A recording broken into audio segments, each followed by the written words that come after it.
राज्यपाल कलराज मिश्र ने प्रदेश के जनप्रतिनिधियों, अधिकारियों और स्वैच्छिक संगठनों को और आमजन से निक्षय मृत्यु के तौर पर प्रधानमंत्री टीबी मुक्त भारत अभियान में जुड़कर टीबी मरीजों को गोद लेने की अपील की। राज्यपाल मिश्र ने अभियान के प्रभावी संचालन के लिए राजभवन में बुलाई बैठक में स्वयं निक्षय मित्र बनकर टीबी रोगियों को गोद लेने की घोषणा की। राजभवन में भी शुक्रवार से टीबी उन्मूलन प्रकोष्ठ द्वारा सक्रिय रूप में कार्य प्रभावन किया गया है। आपको बता दें, राज्यपाल मिश्र ने कहा कि विश्व में टीबी उन्मूलन के लिए वर्ष 2030 का लक्ष्य रखा गया, पर प्रधानमंत्री मोदी के नेतृत्व में देश ने 2025 तक टीबी की बीमारी को हराने का संकल्प लिया। इसी के अनुरूप राजस्थान में भी हमें रणनीति बनाकर कार्य करने की जरूरत है। उन्होंने कहा कि टीबी रोग उन्मूलन के कार्यों के साथ समुचित पोषाहार के लिए भी हमें प्रतिबद्ध होकर कार्य करना होगा। वहीं राज्य क्षय उन्मूलन अधिकारी डॉक्टर विनोद गर्ग ने बताया कि राज्य में इस वर्ष अब तक 1,22,000 टीबी मरीज चिन्हित किए जा चुके हैं।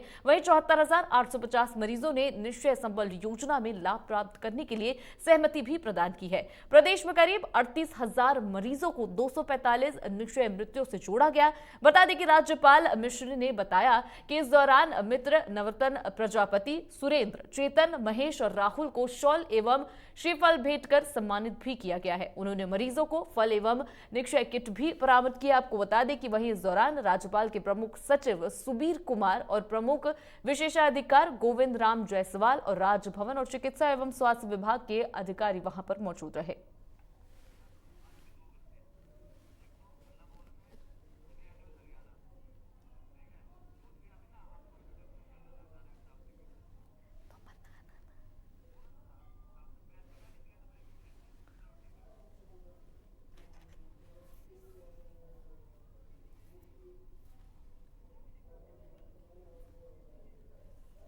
विश्व ओजोन दिवस पर सीएम अशोक गहलोत ने ट्वीट किया और लिखा कि ओजोन परत धरती पर सुरक्षा चक्र है जो हमें सूर्य की पैरावैगनी किरणों पर दुष्प्रभावों जैसे कैंसर और अन्य त्वचा रोगों से बचाता है। Chlorofluorocarbon, nitrogen oxide, methyl bromide और जैसे हानिकारक गैसों से अत्यधिक उत्सर्जन से ओजोन परत को नुकसान पहुंचता है। आइए हम सब ओजोन फ्रेंडली वस्तुएं, उपकरणों के उपयोग को बढ़ावा दें और ओजोन परत को क्षरण से बचाएं। तो ये हम आपको ट्वीट दिखा रहे जहां सीएम अशोक गहलोत ने आज ये ट्वीट किया, ओजोन फ्रेंडली वस्तुएं, उपकरणों को उपयोग को बढ़ावा दे, वहीं ओजोन परत को बचाने की कोशिश भी करे। तो उन्होंने बताया कि किस तरह जो ओजोन परत है वो धरती पर एक सुरक्षा चक्र की तरह काम करती है और किन किन गैसों से हमें बचाती है। सीएम अशोक गहलोत ने ट्वीट कर सभी से अपील की। बीजेपी प्रदेश अध्यक्ष सतीश पूनिया ने प्रेस कॉन्फ्रेंस में राज्य सरकार पर निशाना साधा। पूनिया ने कहा कि बढ़ते अपराधों और खस्ताहाल सड़कों के लिए राज्य सरकार जिम्मेदार है। उन्होंने कहा कि समय आने पर प्रदेश की जनता जवाब जरूर देगी।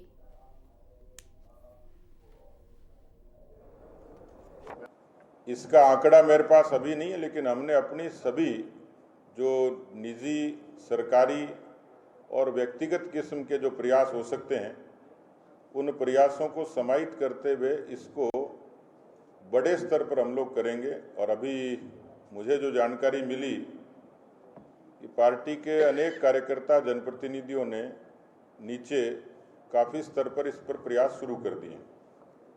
मैंने एक वीडियो साझा किया है ट्विटर पर। वो वीडियो जोधपुर से 20 किलोमीटर का है। मुझे जानकारी मिली कि खेलों का उद्घाटन करने के लिए जोधपुर से 10 किलोमीटर दूर मुख्यमंत्री जी को जाना था और 10 किलोमीटर की वो यात्रा मुख्यमंत्री जी ने हेलीकॉप्टर से की है।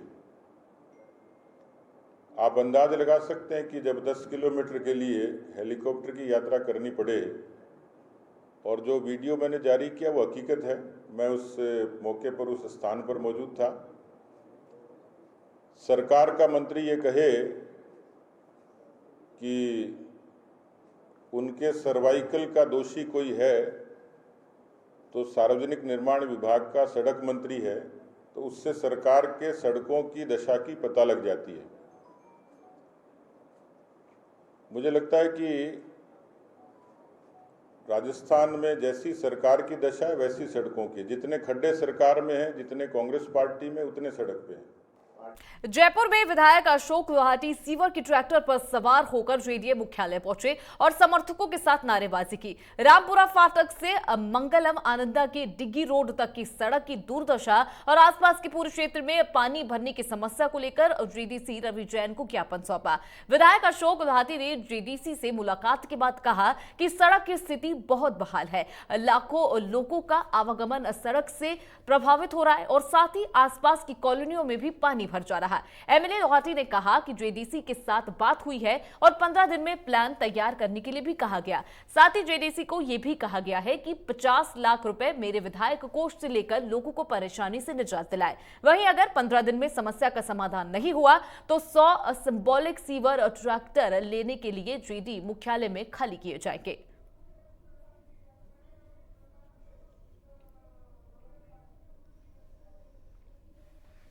को लेकर और पानी के डिपोजिशन को लेकर इस तरह के कोई आरोप की बात नहीं थी। आपके सामने उन्होंने कोई आरोप लगाया तो मैं उनको भी आप के माध्यम से जानकर उन पर भी कार्रवाई करूंगा।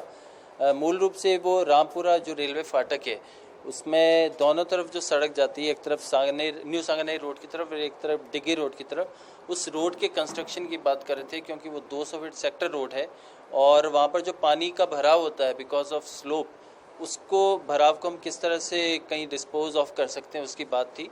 तो जेन्युइन परेशानी है वहाँ के लोगों की, लेकिन हमने भी वहाँ का एक बार पीटी सर्वे करवाया हुआ है। काफ़ी सारे मकान ऑलरेडी वहाँ पर बने हुए हैं, बाउंड्री वॉल्स हैं। तो हम कोशिश करेंगे या तो हम इसमें कुछ एक्विजिशन की या धारा 44 को लेकर हम एक स्पेस निकाल सकें और कुछ सड़क का स्पेस निकालने के बाद सड़क बनवा सकें और साथ ही साथ उसका ड्रेनेज सिस्टम हम प्रॉपर कर सकें।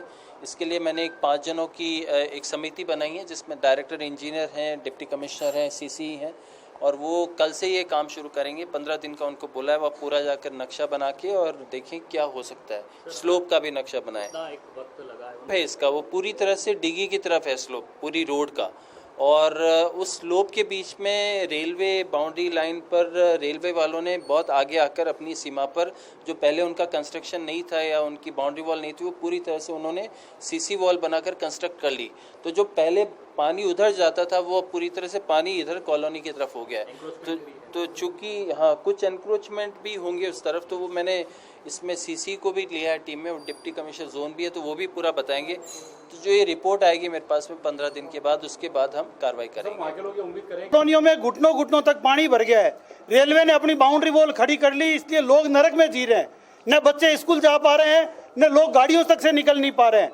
आज जेडीसी महोदय के साथ पूरे प्रशासन के साथ मीटिंग हुई है। 15 दिन में पूरा सर्वे करके प्लान बनाकर लाने के लिए बात हुई है। यदि सर्वे नहीं करते हैं तो मैंने ये भी कहा 50 लाख रुपए विधायक कोष से मेरे हम दे रहे हैं, आप उसका प्लान बनाकर इस रोड को हाइट देकर इसको पानी को पंपिंग करवाएं, इमीडिएटली वाटर हार्वेस्टिंग कराएं, जिससे एक बार का सॉल्यूशन हो। और इसका लॉन्ग टर्म सॉल्यूशन बनाने के लिए यहाँ नाला और ड्रेनेज पूरे एरिया में नहीं है। लगभग 2 से 2.5 लाख की आबादी। राजस्थान में लंपी का कहर थमने का नाम नहीं ले रहा। प्रशासन गायों को बचाने की पूरी कोशिश कर रहा है, लेकिन अब भी लगातार गोवंश में ये संक्रमण बढ़ता जा रहा है। इसको लेकर उपनेता प्रतिपक्ष राजेंद्र राठौर और बीजेपी नेता रामलाल शर्मा ने सरकार पर कई सवाल उठा दिए। उन्होंने कहा कि लंपी वायरस से गायों को बचाने में सरकार लापरवाह नजर आ रही। वहीं मंत्री गोविंद राम मेघवाल ने बीजेपी पर निशाना साधते हुए कहा कि भाजपा ने नारा दिया था कि गाय हमारी माता है, देश धर्म का नाता है। इसको लेकर सीएम अशोक गहलोत ने केंद्र सरकार को पत्र लिखकर लंपी को राष्ट्रीय आपदा घोषित करने को कहा, जिससे हम किसानों का मुआवजा देने की स्थिति में आएंगे, लेकिन सरकार इस पर कोई ध्यान नहीं दे रही है। क्योंकि इन लोगों ने एक बार नारा दिया था गाय हमारी माता है, देश धर्म का नाता है, और आज देख लो सड़कों पे आए दिन गायों के एक्सीडेंट हो रहे हैं। लंपी रोग हो गया, मुख्यमंत्री जी ने पत्र लिखा है केंद्र सरकार को कि इसको आप आपदा घोषित करो। अगर आपदा घोषित करेंगे तो जिन किसानों की गाय मर रही है हम उनको मुआवजा देने की स्थिति में आएंगे, लेकिन इस पर केंद्र सरकार कोई ध्यान नहीं दे रही है। और पूरे विश्व के अंदर एक भारत देश ही है जहां ये बीजेपी गाय के नाम पर वोट मांगती है। जब हो गया सर, मैं समझता हूं कि लंपी का रोग जो जुलाई के तीसरे सप्ताह से फैलना प्रारंभ हुआ, सरकार ने एडवाइजरी के नाम पर एक प्रेस नोट जारी करके अपने कर्तव्य की तीसरी कर ली। राष्ट्रीय आपदा घोषित करने की मांग को लेकर उन्होंने सिर्फ कांग्रेस सत्ता ने केंद्र पर निशाना साधने का कुछ प्रयास किया। लंपी वायरस धीरे धीरे संपूर्ण प्रदेश के अंदर फैल चुका है। एक भी जिला ऐसा नहीं बचा जहां लंपी वायरस के संक्रमित गायें नहीं हो। प्रदेश के अंदर लाखों गायों की मौत इस वायरस की वजह से हो चुकी है, लेकिन अभी भी सरकार मूक दर्शक बनती हुई देख रही है। सरकार ने ऐसा कोई आवश्यक कदम नहीं उठाया कि जिससे इस वायरस के ऊपर अंकुश लगाया जा सके या इस वायरस के गांव माता को बचाने के लिए कोई कारगर उपाय किए जाए।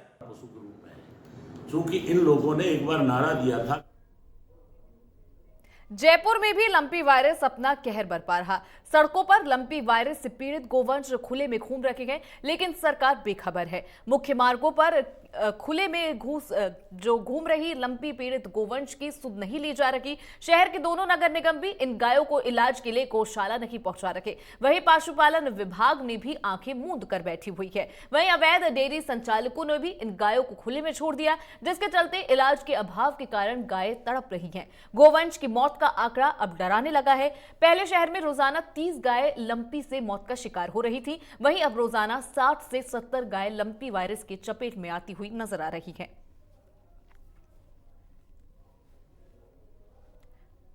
तो जयपुर से आपको ये खबर बता रहे, जहां नगर निगम जो है वो इन गायों की सुध लेता हुआ नजर नहीं आ रहा। आपको बता दें कि जब ये गोवंश जो पीड़ित हो जा रहे हैं उनको सड़कों पर छोड़ दिया जा रहा। जयपुर में जेडीसी रवि जैन अशोडाला एलिवेटेड पहुंचे, जहां उनके दौरान एलिवेटेड का दौरा किया गया। इस दौरान उन्होंने दौरे करते हुए उन्होंने बताया कि एलिवेटेड का काम अब पूरा हो चुका। जल्द राजस्थान के लोगों को एलिवेटेड की सौगात मिल जाएगी। वहीं जेडीए एलिवेटेड के उद्घाटन के लिए मुख्यमंत्री से इस समय मांग चुके हैं। जयपुर से ये तस्वीर आपको दिखा रहे हैं, जहां जेडीसी के एलिवेटेड का दौरा किया।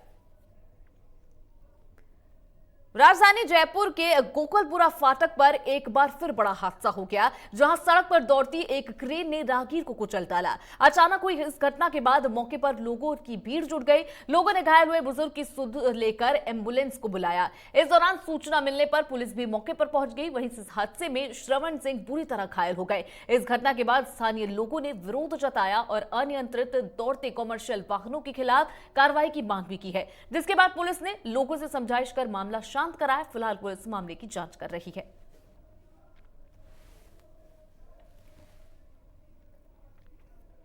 जयपुर में जेडीए ने फ्री चिकित्सा जांच शिविर लगाया। शिविर में जेडीए के अधिकारियों और कर्मचारियों को लाभ मिला। बता दें कि जेडीए आयुक्त रवि जैन ने शिविर का निरीक्षण भी किया।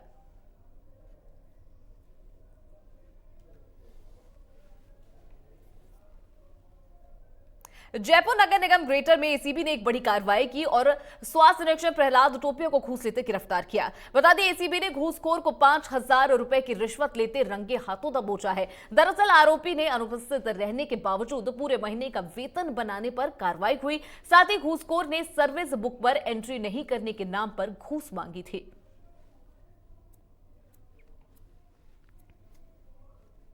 जयपुर में एक अस्पताल से अधिशेष 22 डॉक्टरों और प्रतिनियुक्त पर लगाए गए 11 चिकित्सकों के तबादले का मामला सामने आया। डॉक्टरों के तबादले के बाद अस्पताल की व्यवस्था चरमरा गई है। वहीं आपको बता दें कि तबादले के विरोध में बीजेपी विधायक धरने पर बैठ गए। स्थानीय नागरिक और वार्ड पार्षदों के साथ विधायक धरने पर बैठे हुए हैं।